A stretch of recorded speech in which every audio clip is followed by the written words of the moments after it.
Trauma Therapist Podcast Plus listeners can listen to episodes early and ad-free right now. Become a Plus listener by going to Apple Podcasts, searching for the Trauma Therapist Podcast, and signing up today.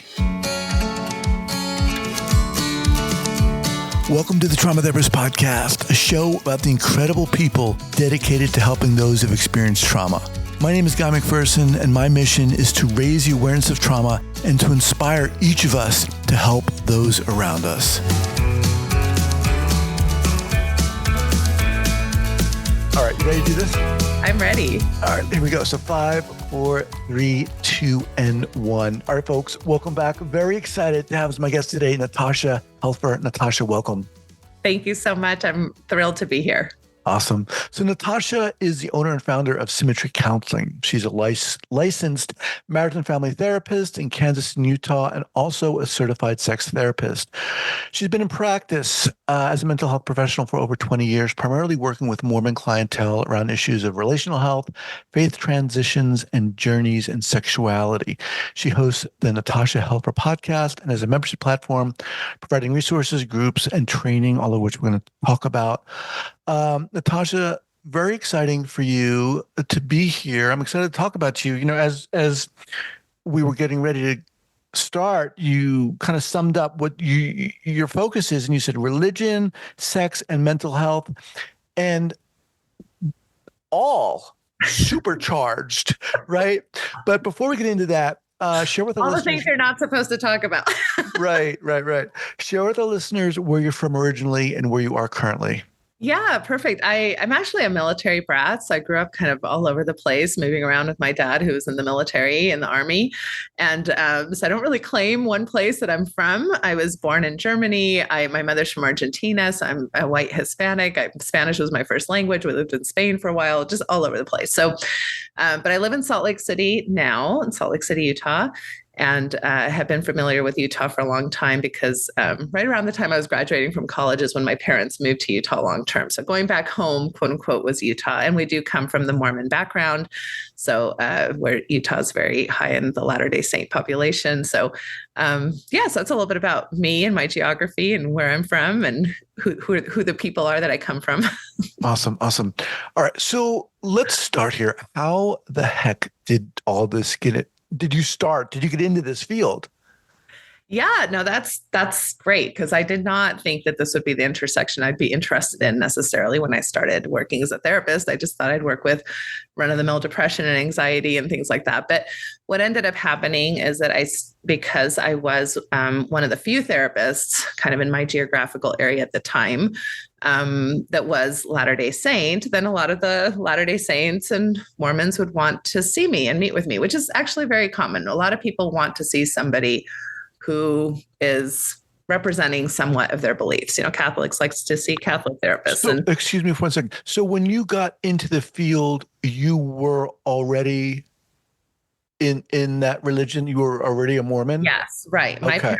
My parents converted to the Mormon faith when I was like 5 years old. I have some memories of that, right? I remember the missionaries knocking on our door and my parents letting them in. And that's kind of where our religious journey as Latter-day Saints started. And I kept that up. I went to BYU, as my undergraduate. I went to Friends University for my master's in marriage and family therapy, which was also kind of a Christian-esque based kind of university.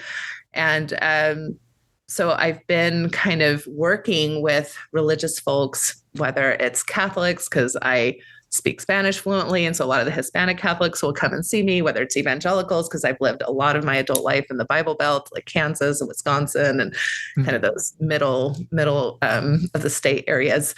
And I come from a Mormon background. So a lot of the Mormon LDS folks have seen me as well. So although I did not plan to be a religiously focused therapist, a lot of religious folks came to see me and I could see how their religious beliefs and their practices and how they agreed or disagreed, especially in marriages around some of those issues would affect mental health, their sexual relationship. Give us an example. Yeah. So for example, a very common thing I would see with all the different religions I've just mentioned is how purity culture would affect people. And let's talk about women in particular for right now. So if you identify as a woman and you were kind of brought up in purity culture, which might entail things like, sex before marriage is a sin. You shouldn't really be exploring yourself that way. It also can come with a bit of a modesty rhetoric, like you should cover up your cleavage and your shoulders because you don't want to be too enticing to men, right? And so you grow up with all these messages. And so you're trying to keep yourself pure and virtuous and clean and lovely. And then you either one, get married for the first time and start having your first sexual experiences and feeling kind of ill-equipped, like, how did I go from saying no, no, no to now all of a sudden saying yes to an aspect of myself that maybe I've kind of shut down because I wasn't supposed to feel sexual or erotic or sexy or seductive in those ways.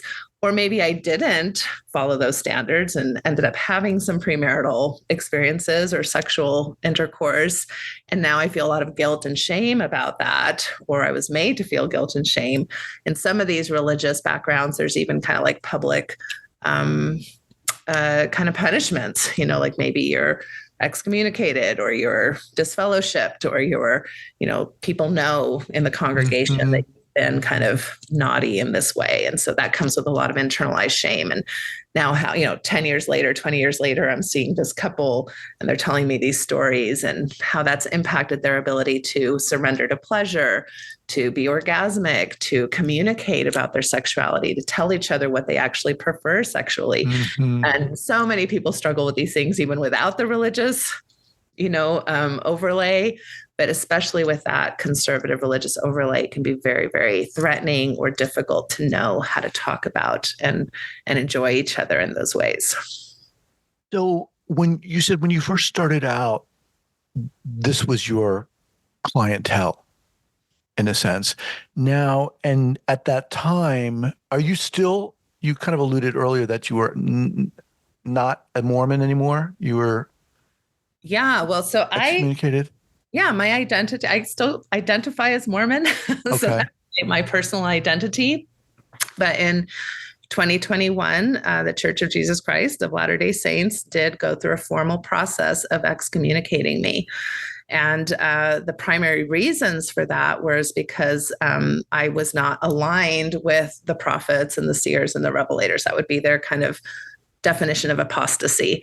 And the reason I wasn't aligned with the prophets, seers, and revelators was because as a sex therapist, I was speaking up in my community about sexual health, sexual rights, LGBTQ rights. And so I was very adamant about LGBTQ people being able to affirm themselves, be able to come out, be able to feel like they're good, righteous, whole people, that they're not sinning by being homosexual or bisexual or transgender or all these things. And I also spoke up quite a bit about masturbation because there's still a lot of very conservative religions that will see masturbation as a sin, whether you're Orthodox Jew or Mormon or even some Orthodox Catholics. How long had you been, I guess, thank you for sharing that. And my question is, when you first started, you were in the religion.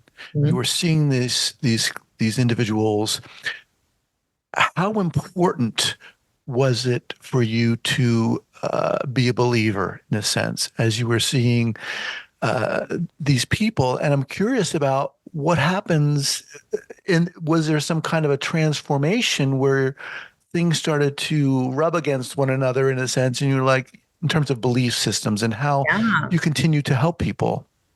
Yeah, absolutely. And I think that this is a journey that many therapists have, as you start out kind of in your own belief systems, and then you go into the field of psychology and mental health, and you're taught in Ethics 101 that you've kind of got to put your beliefs aside and you've got to meet people where they are and their beliefs and their experiences. And I, having been in the profession really for almost 30 years now, I see how we as therapists oftentimes fail at that. Like we do project our own belief systems or our own ideas about health due to our own religious or even secular biases in ways that can be really harmful for for people who are coming to see us. So that's really important work that therapists need to do, is do our own personal work.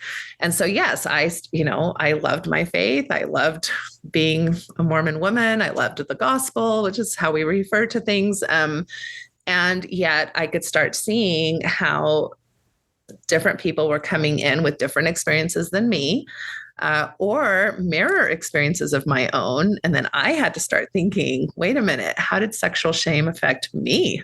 Right? How did these teachings or practices affect my ability to enjoy and own and be self-determined in my own sexuality and in my own relationships? And so it really became kind of a journey of not only shifting my ideas and my beliefs and my values while still very much honoring my faith tradition and wanting to be included and involved. I did not want to be excommunicated. I did not want to be ostracized from my faith community, with which I actually have a lot of love and compassion and memories with.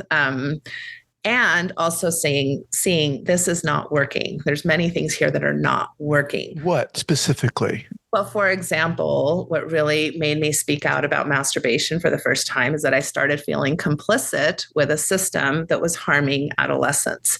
I can't tell you how many adolescents I've seen throughout my career where they're actually self-harming, suicidal, depressed, anxious, scrupulous, like OCD.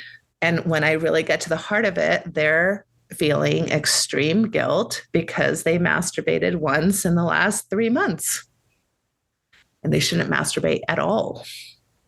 And so they're being put at odds with a natural human drive due to their religious belief system. And so they love their religion. They're trying to be good. They're trying to be worthy and pure and righteous. And yet they fall and fail and they masturbate, whether that's once a week or once a year. You kind of get the same reaction, where we know it's pretty normative for a teenager to maybe masturbate once, a few times a day even, or not masturbate at all, right? These are all right. That humans show up, but they're feeling at odds with themselves. And so then how do they internalize that? Well, I'm broken. I'm an addict.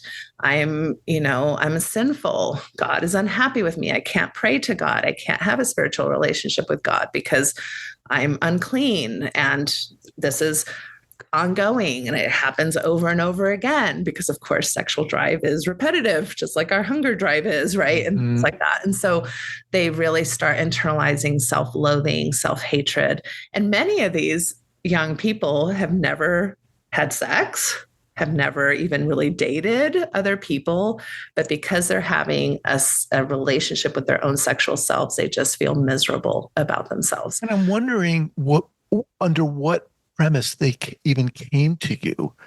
I'm assuming they didn't tell their parents, I'm having a hard time with not masturbating. I need to go see a therapist. Did they come to you because I'm depressed or just things aren't working? That's interesting too. Yeah. Well, in these religious communities, it's actually pretty common to have somebody come in and say, I've got a masturbation addiction. And even for kids and parents to be talking in that way about very young people. So they may come in being very frank, like, I'm struggling because I have a masturbation addiction, and it's your job to help me stop masturbating, right? As the therapist, or it's your job to help our son or daughter stop masturbating, right?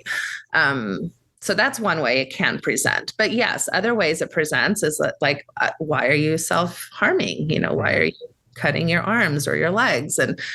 And that takes sometimes weeks or months to start understanding where that distress is coming from. And not that it's always tied to sexual shame, but it was happening enough that I was like, I can't just sit around as a therapist in my community and ignore that some of these teachings that we are holding very rigidly on are actually harming people instead of helping people.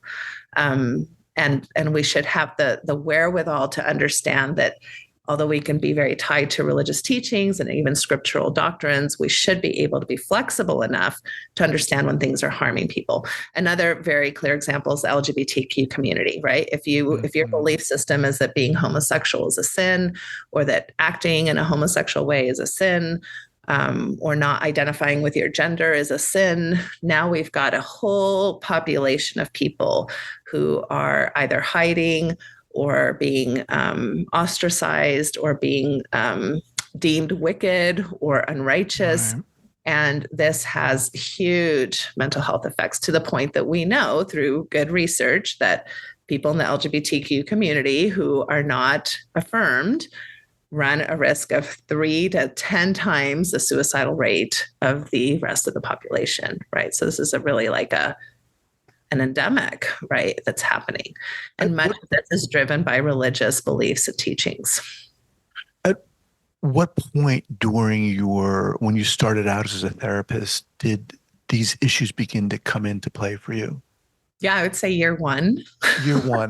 Year one. At what point did you really begin struggling with that? Yeah, I think questioning. I would say that I struggled my whole time. I still struggle, right? And were you having like collegial discussions yes. And how did those go? Well, some of them went really crappy because I think I could start seeing how a lot of my colleagues, especially other LDS or evangelical therapists or Christian therapists, were actually also complicit with the system. Instead of prioritizing their ethics, they prioritized their religious beliefs. So they were themselves imposing a lot of, it's therapists who, practiced electroshock therapy in the 1970s on gay people to try to change their sexual orientation. It's therapists who did that. It's therapists who had homosexuality in the DSM as a disorder up until the late 1970s, right? So we have been complicit in the mental health field with some of the problems that we've created. Mm-hmm. That still is some of the problems. Even now, very good, well-renowned therapists will say things about sexual lifestyles or non-monogamy or things of that nature that are based in kind of purity culture, shame-based approaches. They're not really based on sexual health principles. So I had to do a lot of freaking work on being uncomfortable, right? Being uncomfortable. Like, this feels uncomfortable. And yet people are telling me this is what works for them. But because it doesn't work for me and my religious beliefs, then I'm uncomfortable. And I had to really work hard. And that really started happening for me when I decided to become a sex therapist. I went back to train as a certified sex therapist, which is basically a 2-year. While you were still in in the belief system? Oh yeah, in the belief system. Could you do that out in the open? I did. I did. Eventually that's what did me in, right? That's what did me in as a Mormon, was being open. So were you able to tell your colleagues, like, I'm taking these courses to becoming a sex therapist, and they were like, what the hell are you doing? Yeah, I think I would say I didn't necessarily tell people I was doing it. I started critiquing other therapists. And then, there's been a lot of infight between therapists on a lot of these issues, like even the sex addiction concept. That's not an actual diagnosis, right? That's a term that a certain professional came up with, Patrick Carnes, back in the 70s, 80s, I forget when. And programs have been developed, but it's not a diagnosis. It's been, put forth by a body of people. And these are things that therapists are having infights about all the time. And I think it's very confusing for the public, because the public will go to a sex addiction specialist who's a licensed professional, and then they'll go to a certified sex therapist, which is the training and they're going to get very different approaches on a similar issue. But one of them is trained like in ways that are respected by a governing board. And one of them is trained by one person's approach. Well, that's very interesting. I wasn't aware of that. So just as an aside, what are those different approaches? So you have a sex addiction therapist on the one hand and a certified sex therapist. Are they two distant points on a continuum in a sense? Are they antithetical? Yeah, I think they are, because the position of the ASECT organization is American Association of Sex Educators, Counselors, and Therapists. is that sex addiction is not a helpful approach to dealing with sexual issues. Even when there is sexual compulsivity or impulsivity, that is not an approach that is actually effective in helping people reach the goals that they want. That's a very clear stated statement that ASECT has come out with in the last few years. But this is something that is very, like, I call it the pornography dilemma, for example, in my clientele. Like, we were taught from our religion that, for example, pornography is evil, debased, perverse, horrific, a sin. And you have a right to have those beliefs about pornography. You can believe whatever you want about pornography. But then what happens is that gets conflated with illness. Well, see, if you look at pornography, you must be sick. Mm-hmm. And the metaphor I try to make is like Orthodox Jewish people, they don't eat pork, right? And that's their right to have that belief.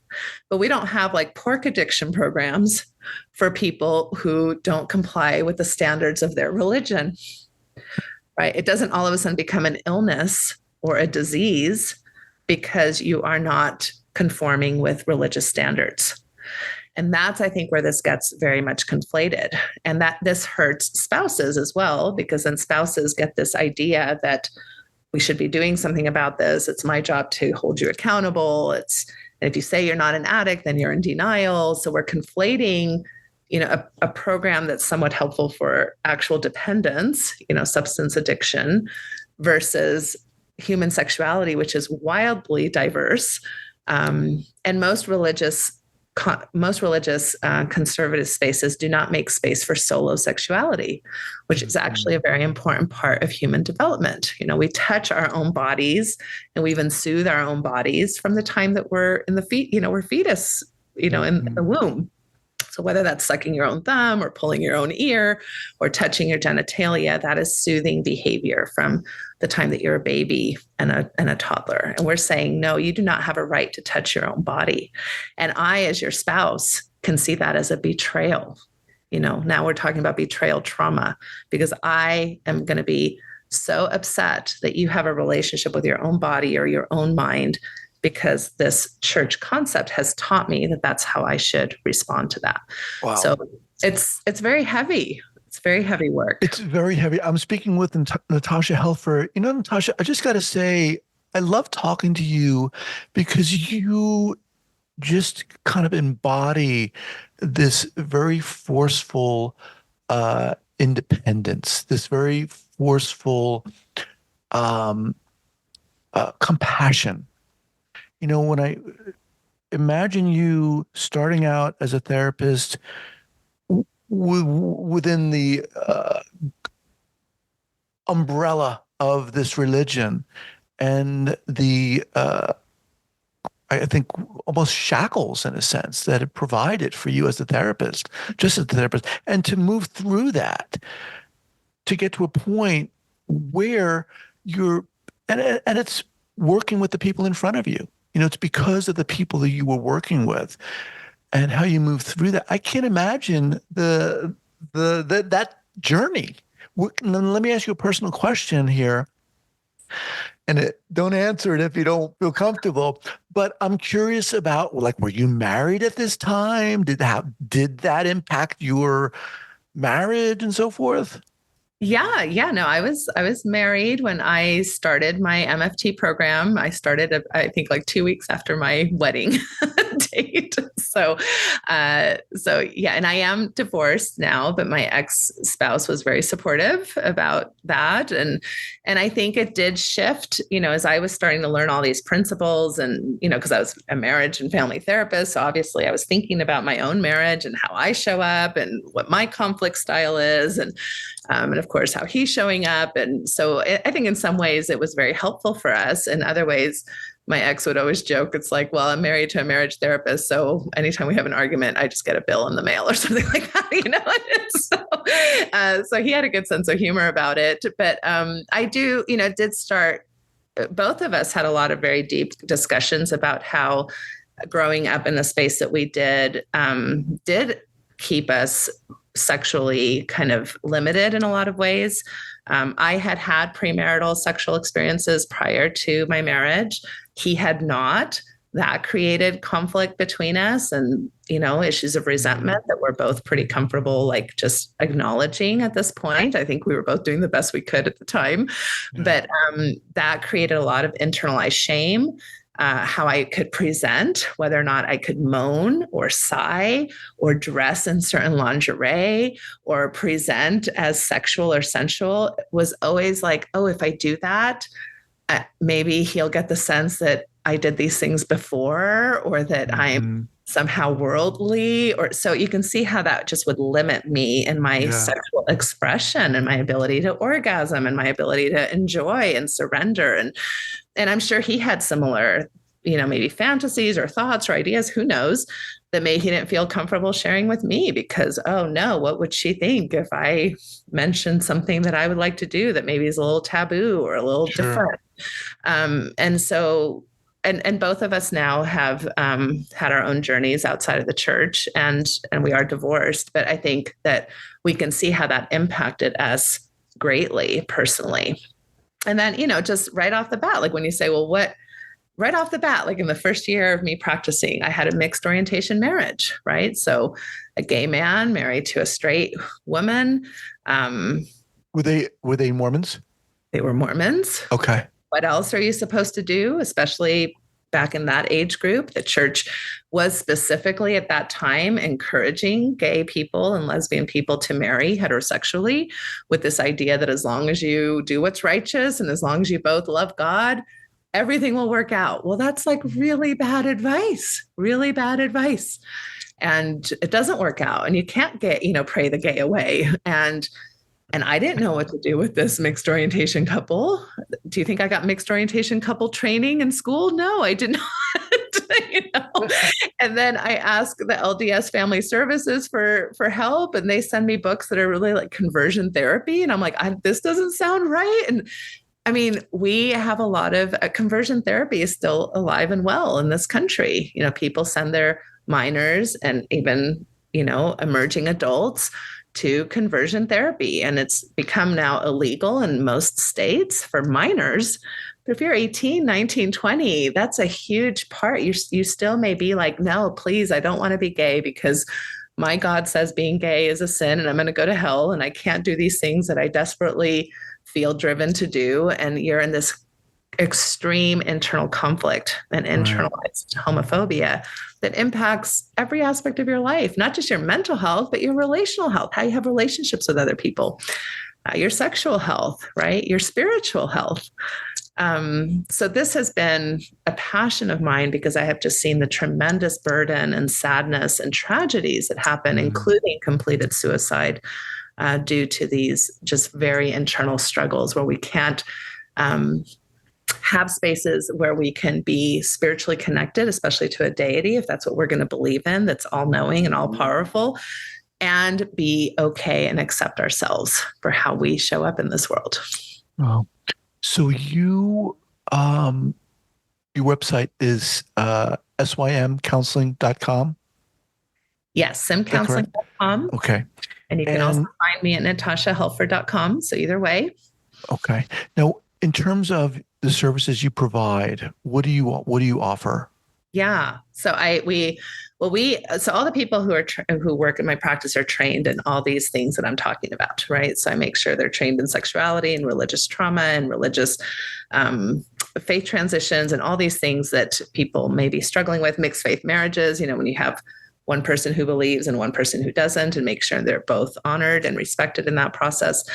So we offer individual counseling, we offer marital counseling, we offer group therapy. I have developed like a series of 12 different groups for pretty much all the issues that people have when they're shifting their faith beliefs. So whether it's reframing your female sexuality, addressing male sexual shame, I even have a group on non-monogamy because a lot of people are interested in that, especially coming out of really rigid systems, but they don't want to blow up their lives, and their relationships. I've got groups on religious trauma. I've got a faith transition membership platform. So if you're going through a faith transition of any kind, you can join us every Wednesday night for that. First Wednesdays of the night are free. So we have a lot of services just through our clinic. And if we can't help you, we usually know of the resources that can. So even if you just call us and you're like, well, that doesn't sound like a great fit, we can point you into a good direction. The other thing that I offer, which is a different platform, is learnreligiontherapy.com. So I am starting a training for therapists. So if you're a therapist or a coach where you work with religious clientele or they're dealing with these kinds of issues and you need to know how to work with these kinds of concepts of how to work with conservative religious people or people who are leaving conservative religions or people who are having sexual issues or sexual trauma due to religious upbringings, I'm creating trainings on all of that as well. Wow. And where can people find that? Learn religion. Yeah, learnreligiontherapy.com. Okay. Because most of us, even though it's in our ethics to get religious training, most of us didn't get a lot of religious training or, like I remember one class where we kind of mentioned like, be aware of the people and what their religious backgrounds are. And I was like, oh, well, that's great training. But how do we actually sit with different beliefs than we have maybe, or honor beliefs that you don't understand as well? And it's really tricky balance. Yeah. And as we close out here, I want you to just share with our listeners a little bit about your podcast. The Natasha Helfer podcast. We'll also have that linked up. What do you do on it? What do you talk about? Yes, I start off every session by saying, we are here to challenge and destroy shame. So that's the goal, right? And how do you destroy shame? Well, you educate yourself, you learn about things, you practice things that you're uncomfortable with, right? And so a lot of the guests that I have on the show are either authors of books or people who've been through their own journeys of how they have, and we can, I've had everybody from cancer survivors on the show to religious trauma survivors to, I just interviewed the author of What is Compersion, which is this lovely idea to help people who are non-monogamous. So I try to cover lots of themes, including having interviewed Dr. Winnell, who is the person who really coined the term religious trauma syndrome. So, years ago now, decades ago now. So if it has to do with sex, mental health, or religion, I'm going to try to interview you. Awesome. Natasha, you're awesome. I love talking to you. I'd love to have you back at a later time. It just seems like there's so much to talk about and just love your passion. Thanks so much for being here. Thank you so much. And I'd love to come back anytime. Thank you. All right. Take care. Bye-bye.